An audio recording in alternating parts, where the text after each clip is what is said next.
Coronavirus, les 27 de l'UE valident la suspension des règles de discipline budgétaire.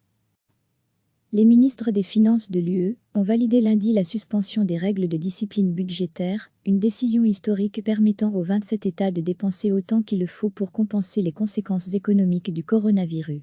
Constatant un ralentissement économique grave, les ministres de l'Union ont approuvé la proposition de la Commission européenne présentée vendredi de suspendre le pacte de stabilité et de croissance.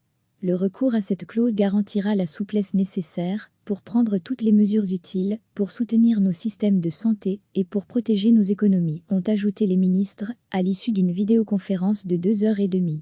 L'accord d'aujourd'hui reflète notre ferme détermination à relever efficacement les défis actuels, à rétablir la confiance et à soutenir une reprise rapide, ont-ils dit dans un communiqué.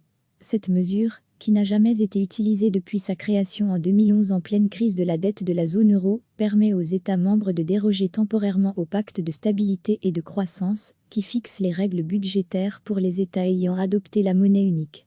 C'est une première bouffée d'oxygène pour l'Italie, qui est à la fois le pays le plus durement frappé par la pandémie et le deuxième plus endetté de la zone euro, 130% du PIB, après la Grèce.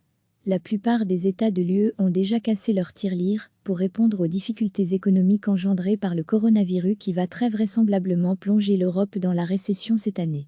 À lire aussi, coronavirus, accord unanime des 27 sur une interdiction d'entrée des personnes dans l'UE pour 30 jours. Même l'Allemagne, jusqu'à présent très à cheval sur l'orthodoxie budgétaire, a décidé, pour la première fois depuis 2013, d'emprunter de l'argent pour financer un plan d'aide économique sans précédent depuis la Deuxième Guerre mondiale. La suspension du pacte de stabilité est pour l'instant la plus importante réponse annoncée collectivement par les pays européens. Recevez chaque matin l'essentiel de l'actualité.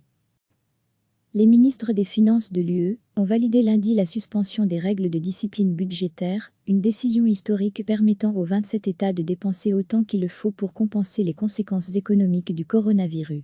Constatant un ralentissement économique grave, les ministres de l'Union ont approuvé la proposition de la Commission européenne présentée vendredi de suspendre le pacte de stabilité et de croissance. Le recours à cette clause garantira la souplesse nécessaire pour prendre toutes les mesures utiles pour soutenir nos systèmes de santé et pour protéger nos économies, ont ajouté les ministres à l'issue d'une vidéoconférence de 2h30. L'accord d'aujourd'hui reflète notre ferme détermination à relever efficacement les défis actuels, à rétablir la confiance et à soutenir une reprise rapide, ont-ils dit dans un communiqué. Cette mesure, qui n'a jamais été utilisée depuis sa création en 2011 en pleine crise de la dette de la zone euro, permet aux États membres de déroger temporairement au pacte de stabilité et de croissance, qui fixe les règles budgétaires pour les États ayant adopté la monnaie unique.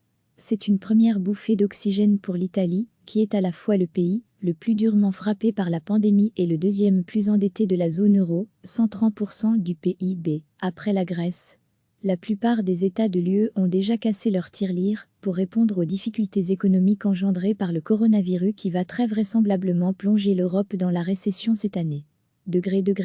À lire aussi, coronavirus, accord unanime des 27 sur une interdiction d'entrée des personnes dans l'UE pour 30 jours. Même l'Allemagne, jusqu'à présent très à cheval sur l'orthodoxie budgétaire, a décidé, pour la première fois depuis 2013, d'emprunter de l'argent pour financer un plan d'aide économique sans précédent depuis la Deuxième Guerre mondiale. La suspension du pacte de stabilité est pour l'instant la plus importante réponse annoncée collectivement par les pays européens. Cliquez sur s'abonner pour recevoir les dernières nouvelles.